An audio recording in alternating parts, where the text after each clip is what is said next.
How you doing, everyone? Before the year goes out, I wanted to do one more video and discuss my 5 favorite knives that I reviewed in 2010.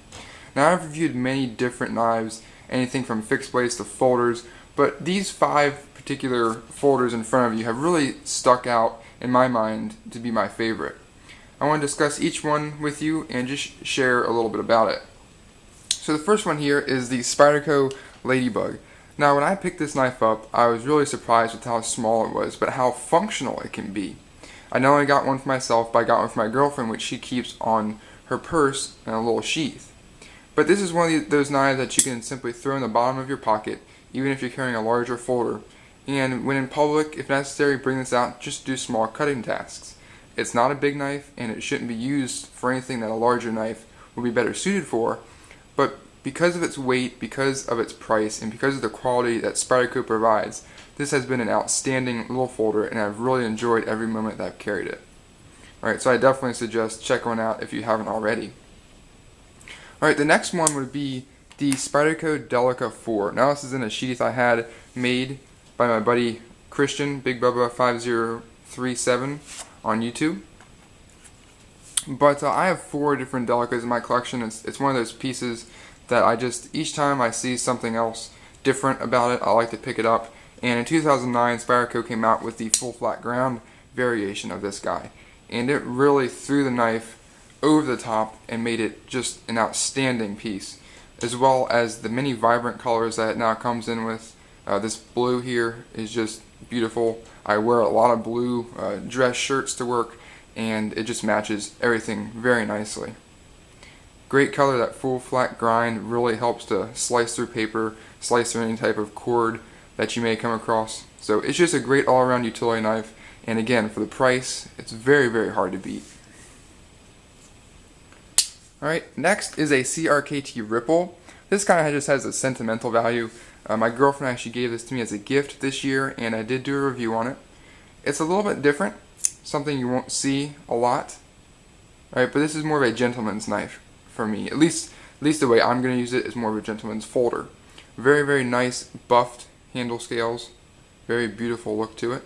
This is a Ken Onion design, one of Ken Onion's first with CRKT. So it's definitely another very cool aspect. And this is using an IKBS bearing system, which just makes it butter smooth. Just a little flipper on the back here. Just an absolutely beautiful knife. And because my girlfriend gave this to me as a gift, it'll definitely always have a special part in my collection. Next would be the Benchmade 707 Sequel. Now, I've done a review on this knife, as well as a knife that I think compares very closely to it, which is the Benchmade Mini Griptilian. But it's just an outstanding folder. The only knock I really have to give it is the price point for what you're getting. Like I said in the review of this knife, the Benchmade Griptilian is almost identical to this particular blade in blade steel, blade length, weight, and overall, quality. The only difference are the aluminum handle scales with the G10 insert. Now, I know some people that's going to sound like a knock on the knife, but it's really not. If you just want something a little bit classier or a little bit more upscale than the Benchmade Griptilian, the 707 really fills that bill. And it does have a slightly different feel in the hand, but it will function equally well. The 707 Sequel I've been carrying since September, I believe. I've had it for a while in my collection, and it's just one of those knives, like the Griptilian, that I'll just keep coming back to being put in the rotation for my EDC, and just is a great performer. Outstanding knife, highly recommended. It's been a joy to carry. Finally, we have the Kershaw Half Ton. Now, this was a gift from Mr. Jimbo Fox at our first range trip together. This is just an outstanding folder, basically a bargain price knife in my opinion. I don't know how Kershaw was able to achieve the quality that they got out of this half ton for such a low price. Even a consumer price, you can get this guy around $15. And for what you're getting, that is an outstanding deal. Solid lockup, nice, thick, chubby blade, razor sharp from the factory, and still maintains a very sharp edge. Nice FRN style handles and rubberized insert. Very cool wrench style pocket clip on the back. 8CR13 MOV blade steel. It's just an outstanding knife. You really can't go wrong, and anyone who picks one of these guys up they won't be disappointed. So the Kershaw half ton really rounds out these 5. Great affordable knife.